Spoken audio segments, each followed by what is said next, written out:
Yo guys, balik lagi sama Fendi, YouTuber Cepu. Varian Redmi Note 10 ada 5G-nya. Serius? Yes, malah ini mungkin HP 5G termurah kali ya. Dan di video kali ini langsung aja gua tes 5G-nya juga biar lengkap. Jadi kalian bantu like dulu video ini, oke? Kalau udah nggak usah pakai lama, langsung aja kita cus ke kontennya. Redmi Note 10 5G gua ini adalah yang resmi dari Xiaomi Singapura ya, dan kemungkinan besar bakal keluar juga di Indonesia. Variannya cuma ada satu, yaitu 8 plus 128GB dengan warna ada 4 nih, yaitu hijau, biru, silver, sama grey. Harganya ada di 329 Singapura dolar, atau kalau dirupiahin sekitar 3,5 juta rupiah ya. Dan prediksi gua kalau emang keluar di Indonesia harusnya bakal lebih murah deh. Mungkin di sekitar 3 sampai 3,5 juta rupiah. Dan ini dia boxnya. Sebelumnya gue ada dapat gratisan loh, yaitu True Wireless Earbud Basic 2 dan ada kaos juga. Kayak gimana kaosnya? Ini dia. Cukup colorful ya, dengan gambar 10 dan tulisan Redmi Note 10 5G. Terus ada tulisan lagi di kiri bawah belakang bajunya. Wah, lumayan juga nih kaosnya buat gue pakai waktu unboxing iPhone 13 di Apple Store. Oke, balik lagi ke menu utama ya. Dan gue bikin cepet aja deh, karena gue yakin karena udah hafal luar dalam nih untuk box dari HP-HP Xiaomi. Tapi sebelumnya kita lempar dulu plastiknya. Kayak biasa kita dapat SIM card ejector, terus ada buku petunjuk, sama casing yang clear elastis gitu. Terus HP-nya itu sendiri dengan spek utama yang bakal gue jelasin bentar lagi. Terus chargeran 22,5 watt dan kabel Type A ke Type C. Beres. HP ini kalau dilihat mirip sama saudara-saudara lainnya ya, kayak Redmi Note 10 sama Redmi Note 10 Pro.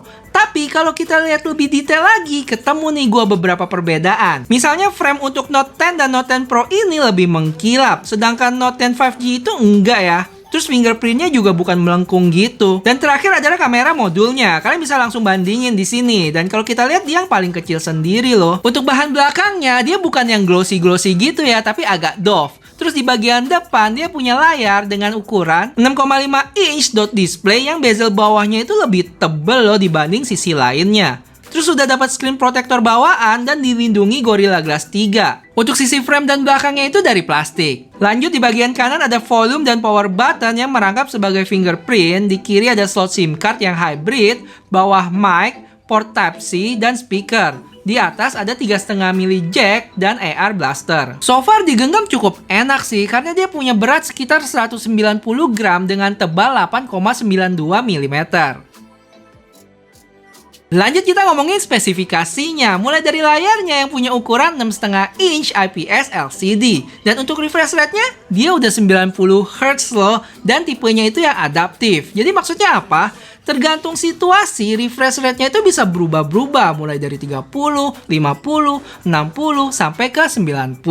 Dari sisi prosesor, dia udah pakai MediaTek Dimensity 700 dengan fabrikan 7 nanometer. GPU-nya itu Mali G57 MC2, LPDDR4X, dan UFS 2.2.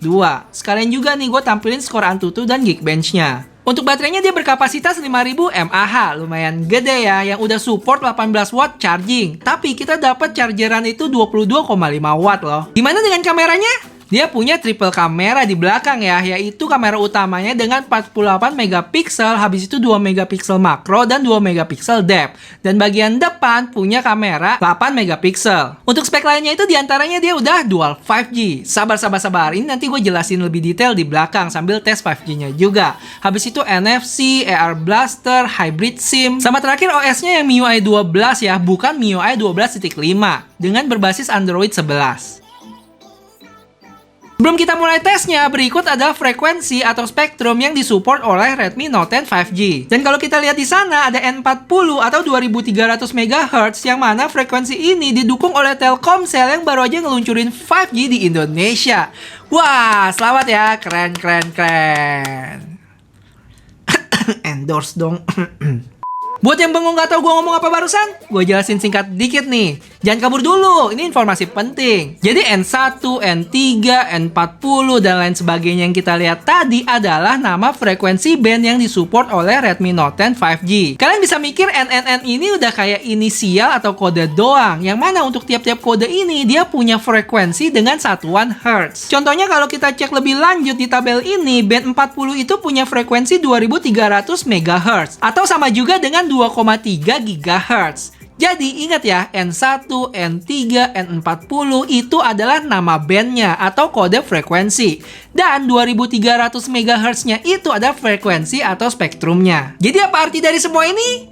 Saat HP ini rilis di Indonesia ntar, kemungkinan besar dia bisa pakai 5G-nya dari Telkomsel. Oke, cukup teorinya, langsung aja kita tes 5G-nya sekalian tes kamera kali ya.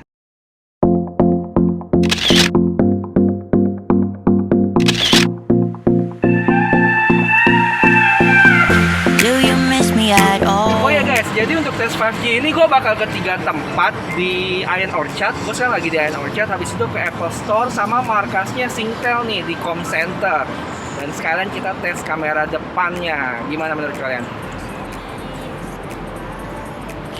So far oke ya. Dan ini maksimal di resolusi 1080p 30 fps guys. Udah, langsung aja kita tes 5G-nya. Dan untuk hasilnya ini downloadnya dia dapat sekitar 500 megabit per second ya. Dan untuk uploadnya dapat 86 megabit per second. Sekarang gue lagi mau jalan ke Apple Store-nya buat tes lagi nih. Yuk lanjut, cus.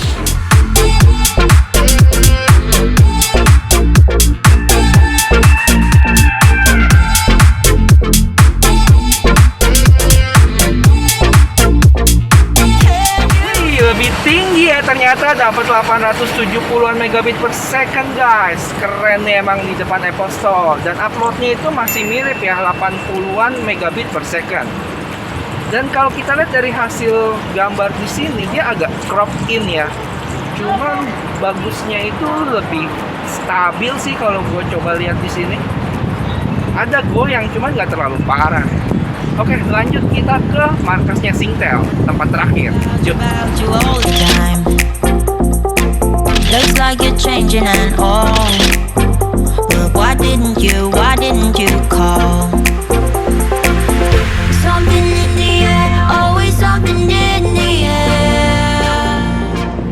Dan hasilnya ya oke lah ya, 500-an download dan sekitar 40-an upload nih. Sebenarnya kalau dibanding sama yang lalu sih lebih tinggi di sini sebenarnya. Gue malah hampir sampai 1 gigabit per second loh. Cuman ya gue ngerti sih banyak banget faktor-faktor yang bikin bisa berubah nih angkanya. Misalnya kayak cuaca, jaringannya lagi sibuk atau enggak, misalnya banyak orang yang pakai atau enggak ya, kayak gitu-gitu deh. Yaudah, itu dia hasilnya. Balik lagi ke studio. Cus. Gila, udah kayak reporter aja balik lagi ke studio. Ha. Oke, untuk tes gaming pertama, gue mainin Genshin Impact dengan settingan lowest 30 fps. Yang penting bisa main aja dulu, dan ternyata cukup oke loh. Gue main selama 25 menit, dapat FPS rata-rata 29 fps. Untuk suhu pun, pas gue pegang cuman anget biasa doang. Cuma karena nggak menarik, langsung aja gue naikin settingannya ke highest 60 fps. Akhirnya mulailah berasa frame dropnya, dan secara fps meternya pun dapat rata-rata di 24 fps di 10 menitan yang gue main tadi. Untuk suhunya masih anget-anget juga sih, nggak ada panas gimana. Total baterai berkurang 12% dari awal tadi sekitar 35 menitan. Habis itu lanjut main PUBG, dapat settingan HD High, Balance Ultra, dan Smooth Ultra. Dan gue mainlah Smooth Ultra selama kurang lebih 20 menitan. Gyronya pun kalau kita lihat di sini cukup responsif ya, dan selama main overall mulus-mulus aja. Ada beberapa frame drop, tapi bener-bener jarang banget sih itu. Kalian juga bisa lihat di grafik FPS meternya ini dapat rata-rata di 39,5 fps. Dan kalau kalian lihat di awal itu ada turun jauh ya grafiknya gitu, karena itu sebenarnya pergantian dari satu game ke game lainnya. Jadi sebenarnya nggak dihitung itu. Oh ya, baterainya habis sekitar 7% dari total 25 menit gue main PUBG.